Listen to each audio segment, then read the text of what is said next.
Naguba ang pila ka mga panimalay matapos ginhampak sa Mabasco Gabalod sa barangay ng Gimbal, Iloilo kahapon sang Setyembre 14. Inisunod kay Ibson Gallego, responder sa Gimbal MDRRMO nga 3 ang totally damaged nga pamalay kag 4 naman ang partially damaged nga may pulo ka mga pamilya nga apektado. Inibangod sa daluyo nga dalasang sige-sige nga pag-ulan, nakipnasang habagat nga kinabutong naman siyang tropical storm nga si Freddy. Payag pa mayara sa ginabanta 20 pa ka mga panimalay ang nahamtang malapit sa baypayon kag ini nga portion wala sang seawall. Temporaryo naman nga gin-evacuate ang 3 ka mga pamilya pero ang iban ang nagpabilin sa ilang mga puloy-an. Ng dako ng kaon sa tubig. Bali ang first line sa balay may na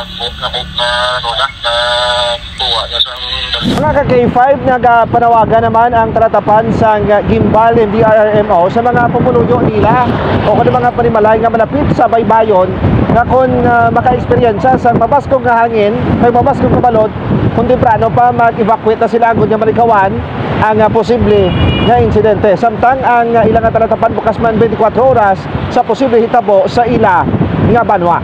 Balita nagikan sa banwa sa Gimbal. Ako naman si K5 Aaron Refollo para sa Kampiyon na Balita, Serbisyo Publiko kag Kalingawan sa Iloilo, K5 News FM.